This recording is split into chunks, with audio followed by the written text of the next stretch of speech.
Hello and welcome to the Friday edition of Politics at Jack and Sam's Daily, the podcast that tells you everything you need to know about the day ahead on the campaign trail. I might be wrong, but that sounded like a slightly more weary hello than normal. I'm not tired. My name is Sam Coates of Sky News, and with me is Jack Blanchard and of Politico, and we are closing another week in the campaign trail.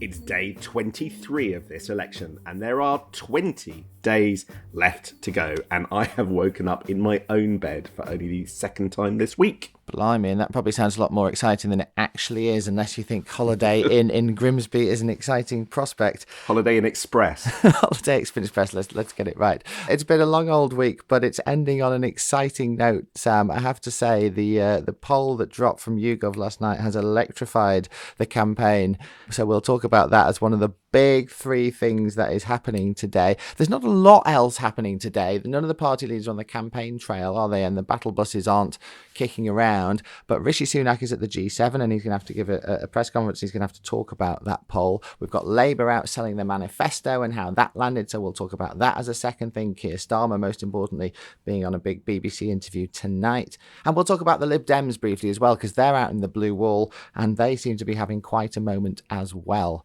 Let's start with the Tories and, of course, that poll that landed last night. For those who were early to bed or under a rock, we have Crossover, a YouGov poll that landed in the Times last night, says Reform are now ahead of the Tories. This is a moment the Tory campaign has been dreading. They've been sort of expecting it, I think, but still it feels like a seismic thing. Sam, do you want to just tell us what it said? So it has Labour on 37%, we'll come back to that in a second, Reform now up to on 19%, and that takes them ahead of the Conservatives on 18%, Lib Dems on 14%, and Greens on 7%. This is the third YouGov poll that we've had since they changed their methodology. And that's quite important to point out because that's moved the numbers around a bit. But we are now starting to get trends under this different type of methodology, which reflects much more closely how they do their MRP projections when they come out. There's no two ways about it. It's a huge psychological blow for the Conservatives to see that. Talking to cabinet ministers last night, you know, there is, of course, despair inevitably kicking in about it. I would say this with a very nerdy polling hat on. What we're getting here is 1 point changes in the level of support. That is totally within the margin of error. And so statistically speaking, it's not much change. And so it's the psychological rather than the real impact here. But I think there's something else even more important and even worse for the Tories in this poll than the Reform number.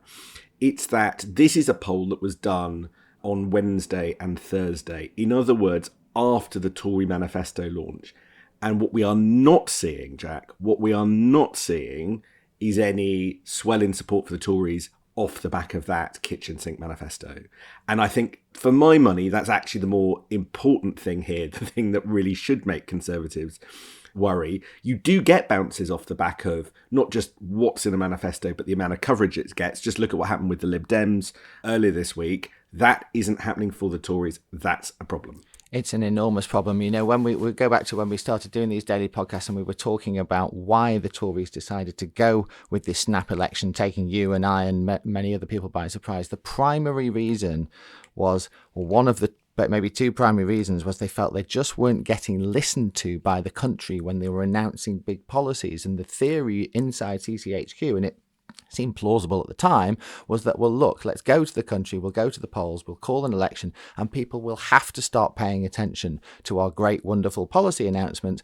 Things like the big defence thing a few weeks ago just weren't landing, the tax cuts weren't shifting the polls. Well, now during a campaign, when we announce big eye-catching policies, people will pay attention and we'll start to see some support growing from that. Well, they've gone through all the eye-catching policies over the last 3 weeks. We've seen the manifesto, and as you say, it hasn't budged support for the Tories for a bit. People do not seem to be responding to it, and that looks catastrophic for the Conservative Party, as you say, whether or not Reform are slightly in front of them or slightly behind them. The other point to make is, I've said this before, that I do remember a Tory strategist saying to me, if I know one thing, Jack, it's that the polls will definitely tighten during an election campaign. well, here they are tightening, but not in the way that they could possibly have imagined. Reform were on single figures not very long ago, and whether they're marginally in front or marginally behind the Tories in the popular vote is just a completely different world to where anyone in CCHQ dreamed we could be when they called this campaign. Talking to Tories, I'm not yet detecting that anyone with a plan of what to do or how to alter the campaign in the final phase. We've basically got 2 weeks of campaigning and then it's the week of the election. And yes, I'm told there are all sorts of conversations about trying to broaden out the faces of it. But in the end, you can't do that much because it's an election campaign. Nobody knows what to do and there are no levers to pull. And so they're just sort of sitting there sweating. So you can have as many anonymous, slightly panicky quotes in the papers as you like, but it's not that anything's going to happen other than everybody sitting there just worrying whether it's going to get worse. By the way, getting worse is exactly what's happening around the Prime Minister's very, very close aide, Craig Williams, who apologised again yesterday after he admitted that he put a bet on the date of the general election 3 days before it was called to happen in July. He wouldn't say, when approached by Joe Pike of the BBC, whether or not he knew the date of the election. He just said he'd cooperate with the inquiry. But that's the kind of thing that's now going wrong for the Tories. And I think because of the closeness to Rishi Sunak of Craig Williams, the importance of him in the parliamentary operation, don't underestimate that as a psychological blow for him. There is one person that they can summon, and that is the Pope. And that's exactly what's happening over in Italy. Not just for Rishi Sunak. Let's be completely clear. There are quite a few political leaders over there at the G7 in Puglia looking for, well, sort of policy intervention is over. Divine intervention looks like the only option now. President Biden obviously up for re-election against Donald Trump, and now President Macron, who has called a parliamentary election. So who else have they summoned but His Holiness?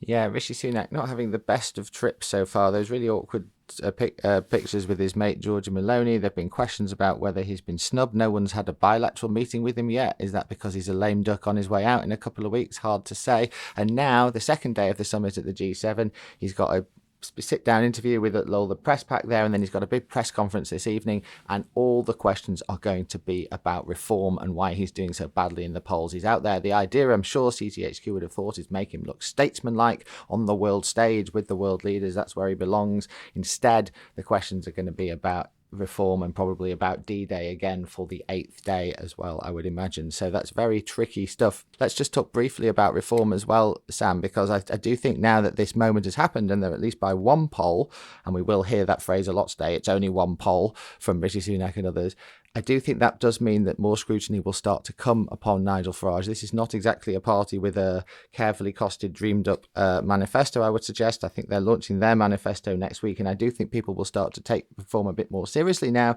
and start to scrutinise them. And just let me take the opportunity to plug our new Westminster Insider podcast today. My colleague, and your ex-colleague, Aggie Chambray, has been following reform around for weeks.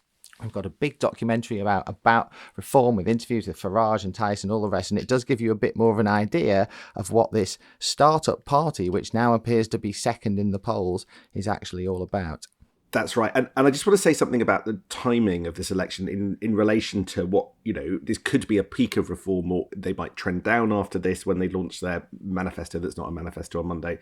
They may stay, or they may continue to rise. But we are just within a few days of postal voting beginning. You need to apply for a postal vote by the 19th of June to get a postal vote in for July the 4th. Postal votes can account for roughly a quarter of the votes that we see in this election. So whatever the political picture is right now really, really matters behind the closed doors of the different campaigns.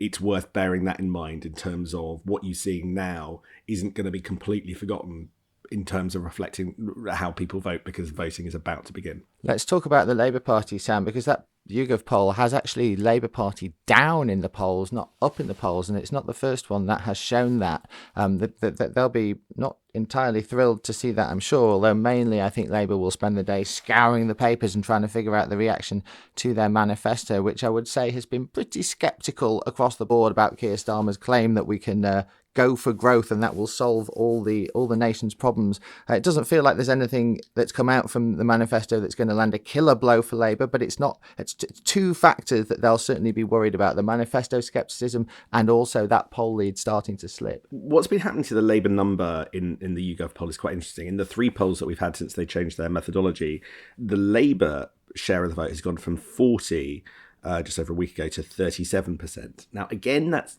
at the outer edge of the margin of error, so it might just be bouncing around. And Labour say they don't think there's anything to worry about. Retention of their vote is fine.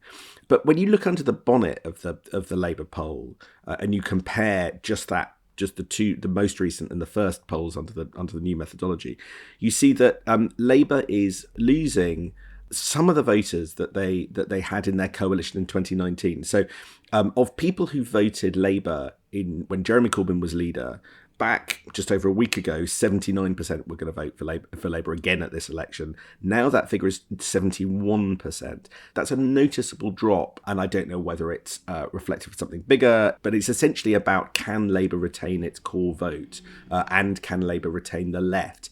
And that's just a little bit of an indication that there might be something to watch there. Yeah, well, I would argue we've already know Labour have lost a lot of support over its position on Gaza, and both from Muslim communities and from others who feel very strongly about that. That's been an ongoing trend for at least 6 months now. But there's more than that. The Greens have proved to be quite a resurgent force for those who are on closer to the far left, former Corbynistas supporting Labour. But also, I think it's really important, Sam, we keep talking about the Lib Dems as well, who are the sort of silent force in this election campaign so far, pulling off their stunts, getting lots of attention for it, and actually doing very well in the polls. And it's not impossible that we end up in a world where they have a lot of seats in the next parliament, and we shouldn't forget that today. I do think that the Labour manifesto will continue to come under scrutiny. The Tories are trying to do some sort of press conference today with Laura Chott, the Chief Secretary of the Treasury, pulling apart some of those figures. Problem for the Tories, of course, is that while she's trying to do that, I suspect everyone will be asking her about reform as well, and it becomes very difficult for the Tories to land their attack lines when there's this huge cloud now hanging over them about whether they can even finish second in the popular vote. I think the problem coming out of the Labour manifesto for Labour is less what it says and more what it doesn't say. Paul Johnson, the head of the Institute for Fiscal Studies, sort of blasted just how many reviews and strategies there are in the Labour manifesto. So a dozen reviews and 8 strategies and pace of what he wanted to see, which was detailed policy in numerous areas. And basically he says, look, it sidesteps lots of the most difficult questions because the fiscal arithmetic just doesn't add up. This is a document. The Labour manifesto is a document for the campaign. It's to arm people knocking on doors to make the case about Labour for voters and to rebut criticism. I think it both falls short in terms of being a blueprint to tell us exactly what Labour would do. They don't think they need to do that at this stage, but also offers incredibly bold sounding promises that sound like things are going to massively change. When you just look at the slogans, if you're an average reader glancing at that document, you'll read about the sort of prioritising growth and becoming a green energy superpower and taking back control of streets. And you won't really want to look at the detail. You'll just hear those bold sounding promises. But it's unclear to me from that document how they achieve those aims. And I think that means that it's going to be quite, if Labour get in, which they probably will, going to be quite bumpy. There are already stories that Keir Starmer is looking to delay recess until the end of July or early August to get on with legislating if he gets in. Those kinds of things make me really confused as to what Labour is up to. What on earth is it doing legislating 3 weeks after it's come in to office, if that's what happens? Because the legislation isn't going to be written. So what, we're going to have MPs sitting around over the summer, ever so slightly grumpy because they've been busy all year, sort of performatively, waiting for Whitehall to draft legislation that isn't ready. There's stuff going on in Labour that doesn't quite make sense. Sue Gray was clearly all over the manifesto launch, but isn't her main role transition planning? Is that going to be smooth, or could that be quite bumpy? These are the things that are very hard to work out what's going on, but I suspect as attention focuses to what a Labour government might look like beneath the bonnet in the next couple of weeks, it's the stuff that we're going to focus on. All right, well, plenty of questions for Keir Starmer. He will be on the BBC One Panorama show tonight, a half-hour interview with Nick Robinson. That should be worth watching. That should be going out about half an hour after Rishi Sunak's press conference in the G7, so you get to see the two leaders back-to-back in very different circumstances tonight if you're watching TV. And then you can switch over and watch the Euros, which kick off this evening. I know you're a massive football fan, so you'll be excited about that. I do suspect that tournament is about to overshadow everything that you and I talk about for the next 3 weeks in most people's eyes. I think most people are, certainly in England and Scotland, are far more interested in the European Championships than they are in the election. Other thing happening tonight, there are honours being announced tonight. I don't know how political they will be for the King's birthday, but there can always be a story. We're not allowed to talk about what's in them at this point, but that should be a thing that is happening tonight as well. And I think that's about it for the day. Anything else, Sam? You got an exciting weekend ahead? We've been joined by my cat, who wanted to take part in the podcast. He's not going to be left out. Sam has the biggest cat I've ever seen. Bob is the most enormous creature. He's like a bear on your lap, white hairy bear. Yes, but no, I think we've gone the midway point. I think it's been a massive week, transformational week in this campaign. Everybody is going to just take 36 hours to recalibrate from now, and that probably includes you and me. All right, have a lovely weekend, everyone. We look forward to seeing you on Monday morning. Brilliant. See you then.